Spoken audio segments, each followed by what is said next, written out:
June মাসের তীব্র দাবদাহে জ্বলে যায় শরীর। তার মধ্যেই কঠিন নিয়ম অম্বুবাচী পালন করতে হতো সেকালের বিধবাদের। অম্বুবাচী শেষ হলে ঘরে জমে থাকা বিভিন্ন সবজি দিয়েই নিরামিষ ঝোল রান্না করার রীতি ছিল হিন্দু বিধবাদের মধ্যে। এই ঝোল স্নিগ্ধ বলে কঠোর নিয়ম পালনের পর এই ঝোল রান্না করেই তারা খেতেন। আমি আজকে সেই সবজি ঝোল রেসিপি করব। ঘরে রয়ে যাওয়া ঝিঙে, পটল, ডাঁটা, আলু, কুমড়ো এবং আমার বাড়ির গাছের একটি কুমড়ো শাকের ডগা টুকরো টুকরো করে কেটে নিয়েছি। 200 গ্রাম মটর ডাল এক রাতে ভিজিয়ে রেখেছি। ডালগুলোকে জল ছেঁকে বেটে নেব। এখন ডাল মাখাটা কিন্তু বেশি পাতলা করা যাবে না, একটু মাখো মাখো রাখতে হবে, কারণ এই ঝোলের বৈশিষ্ট্যই হলো ফুটন্ত ঝোলে ডাল বাটার বড়া দেওয়া। ডাল বাটা আমার হয়ে গেছে, এগুলোকে আমি একটা পাত্রে পুরো তুলে রেখে দেবো। বেশ পাতলা হয়নি, একটু মাখামাখাই হয়েছে। ডাল মাখাটা হয়ে গেছে। উপকরণ হিসেবে আরও আমি নিয়ে নিচ্ছি কয়েকটি কাঁচা লঙ্কা, 3টি শুকনো লঙ্কা, 1 চামচ কালো জিরে আর 20 গ্রামের মতো সর্ষের তেল আমি নিয়ে নিয়েছি। ডালটার মধ্যে আমি দিয়ে দিচ্ছি 1 চামচ নুন এবং 1 চামচ চিনি, আর দেব 1 চামচ হিং। হিংটা দিয়ে এবার আমি ডালটাকে খুব ভালো করে ফেটিয়ে নেব। ঠিক এইভাবেই আপনারা ফাটাবেন।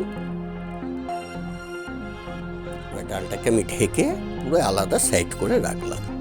এবার আমি কড়াইতে প্রায় 1.5 লিটার জল দিয়ে দিলাম। জলের সাথে 1 চামচ হলুদ দিয়ে 5 মিনিট ফোটার অপেক্ষা করব।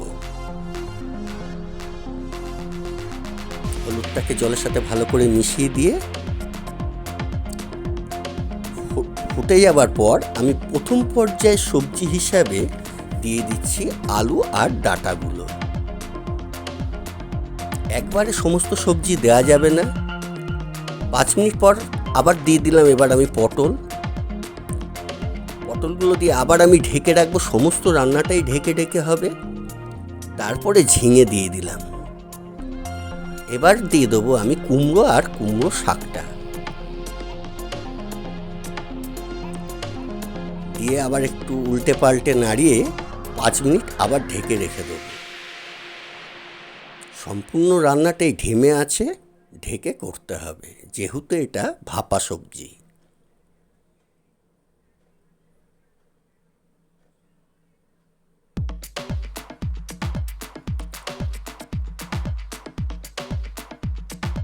ঠিক এইভাবেই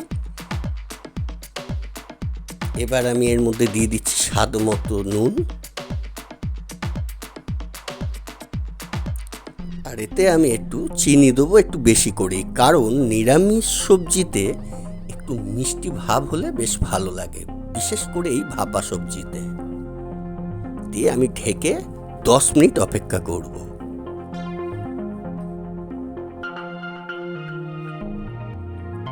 এবার সবজিগুলো সব মজে গেছে।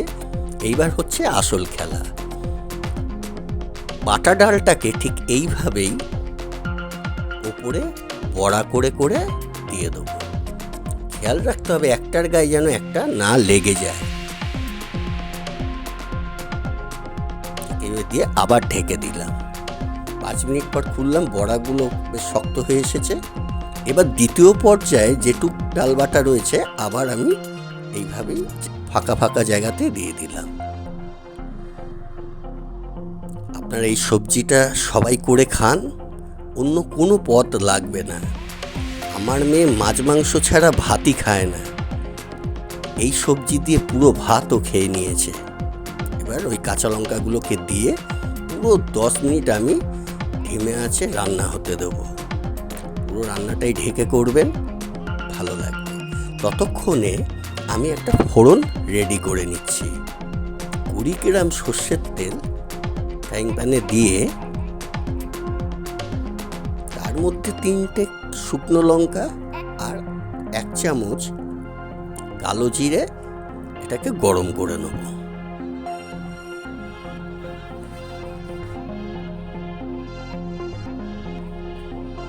এটা গরম হচ্ছে।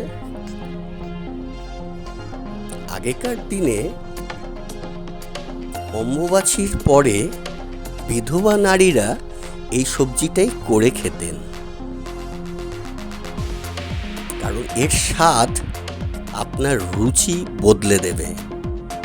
ঠিক এই যে হয়ে গেছে আমার, এগুলো ফুটে গেছে। এর মধ্যে এবার আমি এই ফোড়নটাকে দিয়ে দিলাম।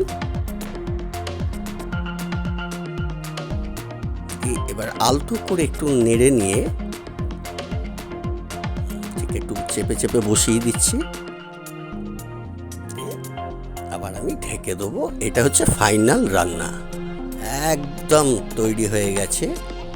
ডালের বড়া দিয়ে সবজি দিয়ে ভাপা, একদম কবা টাইপ হয়ে গেছে। আপনার প্রত্যেককেই এই গরমে এই ধরনের সবজি অন্তত সপ্তাহে 2 দিন করে খান। শরীর ভালো থাকবে, মনও ভালো থাকবে।